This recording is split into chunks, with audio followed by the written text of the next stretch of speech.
Friends, how are you doing today? I am two Oaks from the Moshasick Nahiganset people and from the Providence Cultural Equity Initiative, and welcome to Moshasick of the Nanhignuck people, who we more contemporarily refer to as the Narragansett. Welcome to my people's land. Good medicine and peace be unto you all. Just for a little bit of history about these particular lands where we're at, Moshasick in the Narragansett language means the land between the two rivers. Because if you look at the topography, you will see that there is the Moshasick and there is the Woonasquatucket. And this was the land in between. Traditionally, this was a land where many different nations would come down because it's right near the sea. It was said at the time when Roger Williams settled here that you could walk across the Moshasick River without touching the water because the quahogs were just that big and plentiful. This is also an interesting space because if you notice, there is a street over here named Waybosset, which in our language means the place of the crossing. And that's where they used to go, and low tide they would go across the river. And there's a very interesting narrative that is associated with this because at the time when Roger came into the area after he was kicked out of his own territory by the English colonists who didn't like all of his rabble-rousing, he befriended my grandfathers Canonicus and my Antinomi, but the Sagamores, or the sub-chiefs, weren't too happy with their English friends coming and messing around in their hunting grounds. So the historical record shows that the Sagamores from Nudaconkinit, from Patuxet, and from Mashipog went to Canonicus and my Antinomi and basically told them, get your friend out of here before we get rid of him ourselves. So, at the time, during this period, the lands, what we now call the east side of Providence, which are traditionally known as Moshasick, were contested territories between the Nanhignuck and the Pokanoket. So my grandfathers, being very politically astute, said, how do we keep this Englishman close enough where we can continue to trade with him and continue to have good relations with him, but far enough away so that our Sagamores don't revolt against us and cause problems in the nation. And it said that my Antinomi took Roger up to the top of Nudaconkinit Hill.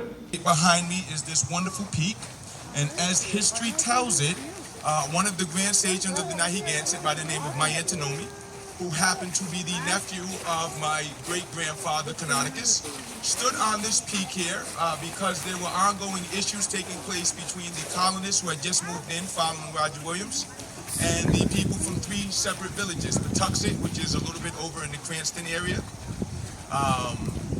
Nudaconkinit Hill right here, and then the Mashipog villages, which is where my people come from. And we have other members that are here as well. He went back there, our deputy chief is here as well, Curtis Kilrain. But those three villages were having issues with the colonists, so my Antinomi came up here with Roger Williams, and it said that he stood here at this very spot, reached out with two arms and said, Roger Williams, you can use the land between here. And if you look behind us, of course, right down the middle, you'll see the lovely, lovely skyline of what is now the city of Providence. So we are very honored to be here carrying on that legacy of friendship and partnership.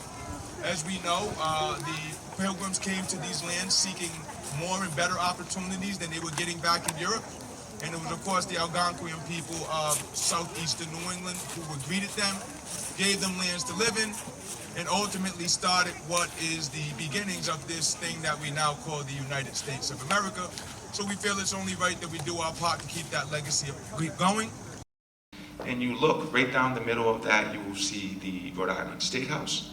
And of course, right on the other side of the State House is Moshasick, where Roger Williams settled. So basically, he sent him back over into Pokanoket territory because it wasn't Narragansett, but it was still close enough where he could have relationships with them. So that is so instrumental because when you do the history, you find that a large part of the reason that the Pokanoket, the Massasoit, signed the first peace treaty with the Pilgrims was because he was fighting with my people, the Narragansetts, and he viewed a relationship with the English as a way to fortify himself and perhaps get back some of the land and some of the power that he had lost when the Great Dying passed through and he lost so many of his warriors. So this particular land space right here is very intimately tied to American history, to the American experience, but very specific to quote-unquote Indian politics. And I always like to share, because there's this very popular narrative that the Indians were all savages. No, very politically astute. What we find is that it was never really a thing of just English dominance.